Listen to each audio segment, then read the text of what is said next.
দিন অসমত ধাৰাসাৰ নেৰানেপেৰা বৰষুণ অব্যাহত থাকিব হয় বতৰ বিজ্ঞান কেন্দ্ৰই এই কথা ইতিমধ্যে সদৰি কৰিছে যে অনাগত 7টা দিন আজিৰ দিনৰ দৰে অৰ্থাৎ এনেদৰে দেখিবলৈ পোৱা গৈছে যে অসমত যেনে ধৰণৰ এই বৰষুণৰ সম্ভাৱনা আছিল অনাগত 7 দিনলৈ অসমত এনে ধৰণৰ নেৰানেপেৰা বৰষুণ হোৱাৰ কথা ব্যক্ত কৰিছে বতৰ বিজ্ঞান কেন্দ্ৰই নমস্কাৰ স্বাগতম ডিজিটেল লাইভলৈ মই ৰশ্মিতা গোস্বামী আৰু ইতিমধ্যে আজি আমি জনাব বিচাৰিছো যে অসমৰ বিভিন্ন প্ৰান্তত হোৱা নেৰানেপেৰা বৰষুণৰ ফলতে জলমগ্ন হৈ পৰিছে বিভিন্ন অঞ্চলৰ সমান্তৰালভাৱে এতিয়া গুৱাহাটী মহানগৰীত বিভিন্ন প্ৰান্তত কৃত্ৰিম বানপানীৰ সৃষ্টি হৈছে যাৰ ফলত প্ৰান্তে প্ৰান্তে যাত্ৰীসকল আবদ্ধ হৈ থাকিবলগীয়া এটা পৰিবেশৰ সৃষ্টি হৈছে কেৱল গুৱাহাটী মহানগৰীতে নহয় বা কেৱল অসম বুলি ক'লে ভুল হ'ব সমগ্ৰ উত্তৰ পূৰ্বাঞ্চলতে অৰ্থাৎ 7খনকৈ ৰাজ্যতে এতিয়া ধাৰাসাৰ বৰষুণ হ'ব অনাগত 7 দিনলৈ এই কথা ইতিমধ্যে সদৰি কৰিছে বতৰ বিজ্ঞান বিভাগে আৰু জাৰি কৰিছে এই নিৰ্দেশনা যে অসম তথা উত্তৰ পূৰ্বাঞ্চলৰ কেইবাখনো ৰাজ্যত 7 দিনলৈ বৰষুণ অব্যাহত থাকিব অসম অৰুণাচল প্ৰদেশ মেঘালয় নাগালেণ্ড মণিপুৰ মিজোৰাম আৰু ত্ৰিপুৰাতো 7 দিনলৈ ধাৰাসাৰ বৰষুণ অব্যাহত থাকিব আৰু ইতিমধ্যে অসমত আজি মধ্যমীয়াৰ পৰা পাতলীয়া বৰষুণৰ সম্ভাৱনা ব্যক্ত কৰা হৈছে লগতে বতৰ বিজ্ঞান বিভাগে কৈছে যে মেঘালয়ত আজিৰ দিনটোত কলহৰ কানে ধলা বৰষুণৰ সম্ভাৱনা ব্যক্ত কৰা হৈছে মেঘালয় যিটো আচলতে পৰ্যটকৰ স্থল বুলি কোৱা হয় আৰু বিভিন্ন প্ৰান্তৰ পৰা বহু সংখ্যক পৰ্যটকৰ আগমন ঘটে মেঘালয়লৈ গতিকে এইখিনি সময়ছোৱাত উত্তৰ পূৰ্বাঞ্চলৰ বিশেষকৈ মেঘালয় অসম এই সমস্থান বৰ্তমান 7টা দিন যথেষ্ট বৰষুণ থাকিব গতিকে ভ্ৰমণ নকৰিব আপোনালোকে আৰু সেই অনুসৰি কোৱা হৈছে যে কেৱল অসম বুলি ক'লে ভুল হ'ব এবাৰ যেটো মনসুন বা বাৰিষা কিছু আগতীয়াকৈ আহিছে যেটো আমি ইতিমধ্যে আপোনালোকক পূৰ্বৰ যি আমাৰ পোনপটীয়া সম্প্ৰচাৰ সেই সময়ত আমি জনাইছিলো যে দেশৰ ৰাজধানী দিল্লী সমান্তৰালভাৱে মায়ানগৰী মুম্বাইতো ধাৰাসাৰ বৰষুণ ধাৰাসাৰ বৃষ্টিপাতৰ ফলত আৰু তাতো বতৰ বিজ্ঞান কেন্দ্ৰই কৈছিল যে এবাৰ মুম্বাইলৈ 16-17 দিন পূৰ্বে বাৰিষা নামি পৰিছে যাৰ ফলত গুৱাহাটী মহানগৰীৰ দৰে ইতিমধ্যে দেশৰ বিভিন্ন প্ৰান্ততো তেনে ধৰণৰ এটা অৱস্থাৰ সৃষ্টি হৈছে য'ত মুম্বাইত বিশেষকৈ দেখিবলৈ পোৱা গৈছিল যে বাট পথ জলপথ একাকাৰ হৈ পৰিছিল য'ত প্ৰান্তে প্ৰান্তে বিভিন্ন চাৰিচকীয়া বাহনসমূহ আবদ্ধ হৈ পৰা পৰিলক্ষিত হৈছিল য'ত আচলতে নতুন দিল্লীতো কিছু দিনৰ পূৰ্বে ট্ৰেইনৰ বা ৰেলৰ চলাচল কিছু সময়ৰ বাবে ব্যাহত হৈ পৰিছিল সমান্তৰালভাৱে যিহেতু ৰানৱেত পানী জমা হৈ গৈছিল গতিকে বহুকেইখন বিমানৰ উৰণৰ যি গতিপথ আছিল ধাৰাসাৰ বৰষুণৰ বাবে উৰণৰ গতিপথ সলনি কৰিবলগীয়া এটা পৰিস্থিতিৰ সৃষ্টি হৈছিল গতিকে অনাগত দিনত যদি অসমতো এনে ধৰণৰ পৰিস্থিতি অব্যাহত থাকে 7 দিনলৈ তেতিয়াহ'লে হয়তো অসমতো এনে ধৰণৰ বিমান উৰণৰ বা অৱতৰণৰ ক্ষেত্ৰতো কিছু নিৰ্দেশনা সলনি হ'ব পাৰে বা গতিপথ সলনিৰ হয়তো নিৰ্দেশনা থাকিব পাৰে সেয়া কিছু আভাস আমি দিব বিচাৰিছো এই বাতৰিৰ জৰিয়তে বা পোনপটীয়া সম্প্ৰচাৰৰ জৰিয়তে আৰু আজিৰ দিনটোত দিব বিচাৰিছো যে গুৱাহাটী মহানগৰীৰ বিভিন্ন প্ৰান্তত কৃত্ৰিম বানৰ সৃষ্টি হৈছে যাৰ ফলত ইতিমধ্যে বহু স্থানত স্কুলীয়া ল'ৰা-ছোৱালী আবদ্ধ হৈ থাকিবলগীয়া পৰিস্থিতিৰ সৃষ্টি হৈছে আজি পাঞ্জাবাৰী হাতীগাঁও বেলতলা সাৰ্ভে জুৰুড আদি কৰি বিভিন্ন ঠাইত কৃত্ৰিম বানপানীৰ সৃষ্টি হৈছে আৰু পূৰ্বতে যেটো স্কুললৈ উলাই গৈছিল বহু ছাত্ৰ ছাত্ৰী ইয়াৰ পিছত ঘৰলৈ উভতি আহিব পৰা নাই তেওঁলোকৰ যথেষ্ট অৱস্থা এতিয়া এনে ধৰণৰ হৈ পৰিছে যে তেওঁলোক ঘৰলৈ আহিব পৰা নাই বিপদত পৰিছে গতিকে এনে ধৰণৰ এতিয়া বৰষুণে বিপদ মাতি আনিছে গুৱাহাটী মহানগৰীলৈ আৰু সমান্তৰালভাৱে দেখিবলৈ পোৱা গৈছে যে জোৰাবাদ কৃত্ৰিম বানপানী পুনৰ জোৰাবাদৰ বাবে এতিয়া কৃত্ৰিম বানত পুনৰ জোৰলা হৈছে জোৰাবাদবাসী ৰাইজ আৰু সমান্তৰালভাৱে ধাৰাসাৰ বৰষুণৰ পিছতে জোৰাবাদৰ 37 নম্বৰ ৰাষ্ট্ৰীয় ঘাইপথ প্লাবিত হৈ পৰিছে য'ত উজনিলৈ যোৱা বা উজনিৰ পৰা নামনিলৈ অহা এই বাহনসমূহ প্ৰান্তে প্ৰান্তে আবদ্ধ হৈ থাকিবলগীয়া পৰিস্থিতিৰ সৃষ্টি হৈছে জলমগ্ন ঘাইপথত আবদ্ধ হৈ পৰিছে উজনি নামনি অভিমুখী শ বাহন আৰু ৰাষ্ট্ৰীয় ঘাইপথৰ 2 পৰা 3 ফুট পৰ্যন্ত পানী উঠিছে য'ত ঘাইপথত ইমান সঘনাই বা ইমান সোনকালে পানী নুঠে কিন্তু এবাৰ যিহেতু নিখাৰ পৰা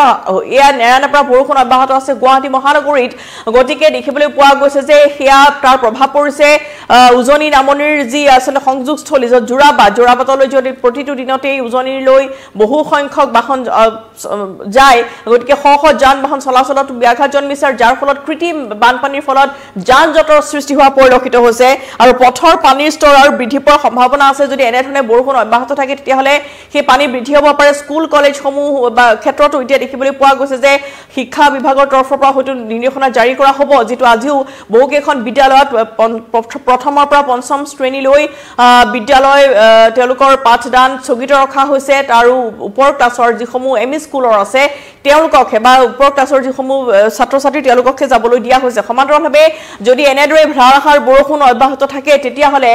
বিভিন্ন প্ৰান্তত এনে ধৰণৰ পৰিস্থিতিৰ সৃষ্টি হ'ব আৰু ইতিমধ্যে দেখিবলৈ পোৱা গৈছে যে যান বাহনৰ চলাচলৰ ক্ষেত্ৰত যদি এইকেইটা দিনত আপুনি উজনিৰ পৰা নামনিলৈ অহাৰ যদি পৰিকল্পনা কৰিছে বা নামনিৰ পৰা উজনিলৈ যোৱাৰ যদি চিন্তা কৰিছে গতিকে এই বৰষুণে বিপদ মাতি আনিব পাৰে সেই যান জঁটৰ ক্ষেত্ৰতো বা যান বাহনৰ ক্ষেত্ৰতো গতিকে সাৱধান হৈ চলিব লাগিব এইকেইটা দিন আৰু সমান্তৰালভাৱে দেখিবলৈ পোৱা গৈছে যে বিহাৰ উৰিষ্যা তামিলনাডু পুডুচেৰী কৰ্ণাটক কেৰালা মহাৰাষ্ট্ৰতো কলহে ধলা বৰষুণৰ সম্ভাৱনাৰ কথা ইতিমধ্যে বতৰ বিজ্ঞান কেন্দ্ৰই ব্যক্ত কৰিছে আৰু বিভিন্ন দেশৰ বিভিন্ন প্ৰান্তত বৰষুণৰ বিপৰীতে পশ্চিম ৰাজস্থানত কিন্তু প্ৰচণ্ড গৰমে দহিছে ৰাজ্যখনত শনিবাৰলৈ গ্ৰীষ্ম প্ৰবাহ অব্যাহত থকাৰ কথা ঘোষণা কৰা হৈছে সেয়া এটা আন বাতৰি য'ত আচলতে এফালে যদি যথেষ্ট পৰিমাণে বৰষুণ হৈছে আনফালে আকৌ দেশৰে এটা কোণত আকৌ যথেষ্ট খৰাঙৰ পৰিৱেশৰ সৃষ্টি হোৱা পৰিলক্ষিত হৈছে গতিকে পূৰ্বতেও আমি জনাইছিলোঁ যে IMDৰ যি সাৱধানবাণী য'ত এবাৰ কোৱা হৈছে যে এইবাৰ বাৰিষা যথেষ্ট বহু সোনকালে আহিব আৰু এবাৰ বেছিকৈ বৰষুণ হ'ব সমগ্ৰ দেশতে এবাৰ বেছিকৈ বৰষুণ হ'ব আৰু যাৰ ফলত আচলতে ইয়াৰ নদীৰ জলপৃষ্ঠ বৃদ্ধি পাব পাৰে আৰু সমান্তৰালভাৱে যিহেতু আজি ফেৰী চলাচলৰ ক্ষেত্ৰতো সাময়িকভাৱে বাধা আহি পৰিছে যিহেতু গুৱাহাটী আৰু উত্তৰ গুৱাহাটীৰ মাজৰ ফেৰী সেৱা বন্ধ ৰখা হৈছে ধাৰাসাৰ বৰষুণৰ বাবে আৰু ধুমুহাৰ বাবে ফেৰী সেৱা বন্ধ কৰি দিয়া হৈছে গতিকে নদীৰে যদি ক'ৰবাত যোৱাৰ কথা ভাবিছে গতিকে সেই যাত্ৰা ব্যাহত ৰাখক বা সেই যাত্ৰা কিছুদিনৰ বাবে স্থগিত ৰাখক আপুনি যিহেতু ফৰকাল বতৰ নোহোৱা পৰ্যন্ত ফেৰী সেৱা বন্ধ ৰখা হ'ব আভ্যন্তৰীণ জল পৰিবহণ বিভাগে এই গুৰুত্বপূৰ্ণ সিদ্ধান্ত গ্ৰহণ কৰিছে গতিকে এনেধৰণৰ এতিয়া ধাৰাসাৰ বৰষুণৰ ফলত নদীৰ জলপৃষ্ঠ বৃদ্ধি পাবলৈ ধৰিছে সমান্তৰালভাৱে বিভিন্ন প্ৰান্তত কৃত্ৰিম বানে জুৰুলা কৰিছে ৰাজ্যবাসীক আৰু দেখিবলৈ পোৱা গৈছে যে এই সময়ছোৱাটো বাট পথ যেহেতু এতিয়া একাকাৰ হৈ পৰিছে গতিকে বিভিন্ন প্ৰান্তত দুৰ্ঘটনা সংঘটিত হোৱাৰ সম্ভাৱনা আছে য'ত পূৰ্বতেও আমি দেখিছোঁ যে এনেধৰণে বৰষুণৰ ফলত য'ত জলপথ ৰাজপথ আৰু পদপথ সমান হৈ থাকে একেটা লেভেলতে থাকে যেটো পানীৰ বাবে ধৰিব নোৱাৰা হয় যে কোনফালে আমি খোজ কাঢ়িম গতিকে এইখিনি সময়ছোৱাত যথেষ্ট দুৰ্ঘটনা সংঘটিত হৈছে পূৰ্বতেও এনেদৰে 2024 বৰ্ষত এনেদৰে এটি কণমানি সন্তান য'ত পিতৃৰ সৈতে স্কুলৰ টিউচনৰ পৰা আহি আছিল আৰু স্কুটিত আহাৰ ফলত এনেদৰে এটা মেন হলত সোমাই পৰাৰ ফলতে তেওঁ সোমাই গৈছিল কণমানি সন্তানটো আৰু বহু বিচাৰ খোচাৰ কৰাৰ অন্তত 4 বা 5 দিনৰ পিছত শিশুটিৰ মৃতদেহ উদ্ধাৰ কৰা হৈছিল গতিকে এনেধৰণৰ বহু কৰুণ ঘটনা সংঘটিত হোৱা বিগত সময়ছোৱাত দেখিবলৈ পোৱা গৈছে বহু বৃদ্ধজন এনেধৰণে নিখাৰ ভাগত খোজ কাঢ়িবলৈ যাওঁতে পদপথৰ সেই মেন হলত পৰি নিহত হৈছিল বা এনেদৰে মৃত্যু সাৱটি লৈছিল গতিকে এইখিনি সময়ছোৱাত এই 7টা দিন য'ত নেৰানেপেৰা বৰষুণ থাকিব তেতিয়াহ'লে সেই সময়ছোৱাত আচলতে পদপথ আৰু ৰাজপথ চিনাত কিছু অসুবিধাৰ সৃষ্টি হয় গতিকে বয়সীয়াল যদি কোনো লোক আছে বৃদ্ধ লোক আছে তেওঁলোকৰ ঘৰৰ পৰা নোলাবলৈ অনুৰোধ জনোৱা হৈছে কণ শিশু যিসকল বৰ্তমান স্কুললৈ যাবলৈ তেওঁলোকৰ এনেধৰণৰ অসুবিধাৰ সৃষ্টি হৈছে গতিকে সেই সকল স্কুলৰ পৰাও ইতিমধ্যে বন্ধ দিয়াৰ কথা চিন্তা চৰ্চা কৰি থকা হৈছে কিছুমান প্ৰাইভেট স্কুলত আজিৰ দিনটো এনেধৰণৰ বৰষুণ দিয়াৰ বাবে বন্ধ কৰি দিয়া হৈছে প্ৰথমৰ পৰা পঞ্চম শ্ৰেণীলৈ গতিকে এনেধৰণে আচলতে কোৱা হৈছে সমান্তৰালভাৱে এতিয়া নগৰ নিষ্কাশন কৰা হৈছে বাবে কিছু পৰিমাণে পানী কমিছে কিন্তু ইতিমধ্যে অসম আৰু মেঘালয়ৰ চৰকাৰৰ মাজত বা মন্ত্ৰীৰ মাজত বৈঠক অনুষ্ঠিত হোৱাৰ কথা আহি পৰিছে যিহেতু ইতিমধ্যে দেখিবলৈ পোৱা গৈছে যে কৃত্ৰিম বানপানীৰ ফালে এখন চৰকাৰ যদি আন এখন চৰকাৰক দোষাৰোপ কৰিছে আনহাতে মেঘালয়ে আকৌ অসম চৰকাৰক দোষাৰোপ কৰিছে জোৰাবাটৰ কৃত্ৰিম বানপানীৰ বাবে গতিকে ইতিমধ্যে কোৱা হৈছে যে গুৱাহাটীৰ কৃত্ৰিম বানক লৈ মেঘালয়ক দোষ দিয়াৰ পৰিৱৰ্তে নগৰীয়া পানী নিষ্কাশনৰ ব্যৱস্থা কৰাৰ ওপৰত গুৰুত্ব দিব লাগে বুলি মেঘালয়ৰ মন্ত্ৰীয়ে ইতিমধ্যে এনেদৰে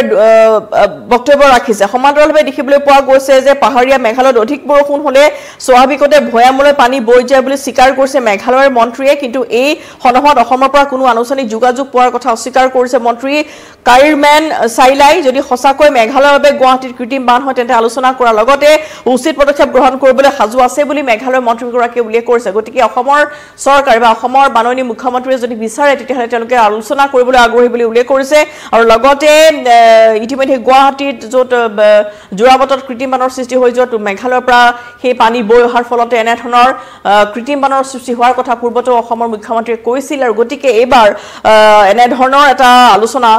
কৰিবলৈ আগবাঢ়িছে কাইৰমেন চাইলাই মেঘালয়ৰ মন্ত্ৰীগৰাকীয়ে তেওঁ উল্লেখ কৰিছে যদি আমাৰ পৰা পানী গৈ অসমত এনেধৰণৰ যদি এটা পৰিস্থিতিৰ সৃষ্টি হৈছে তেতিয়াহ'লে আমি আলোচনা কৰিব বিচাৰিছো আলোচনাৰ জৰিয়তে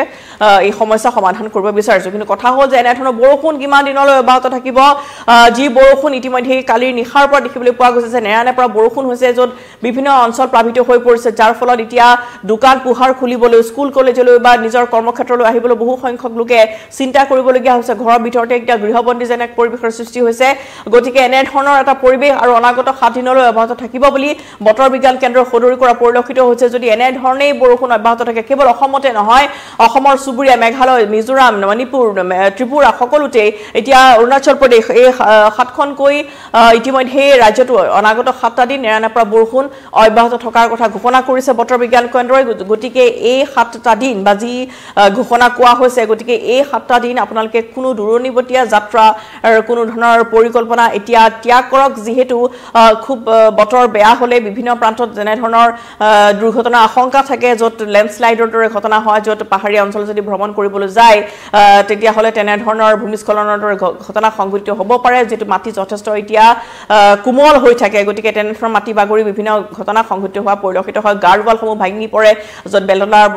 বজাৰতে দেখিবলৈ পোৱা গৈছে এখন গাৰৱাল খহি পৰাৰ ফলত এগৰাকী মহিলাৰ মৃত্যু হৈছিল কিছুদিন পূৰ্বে গতিকে এনে ধৰণৰ ঘটনা যাতে সংঘটিত নহওক তাকে কামনা কৰা হৈছে আৰু বৰ্তমান কৃত্ৰিম মানে পুনৰবাৰ ৰাজ্যবাসীক জুৰুলা কৰা পৰিলক্ষিত হৈছে গুৱাহাটী মহানগৰীতো আজি প্ৰান্তে প্ৰান্তে কৃত্ৰিম মানে জুৰুলা কৰিছে মহানগৰবাসী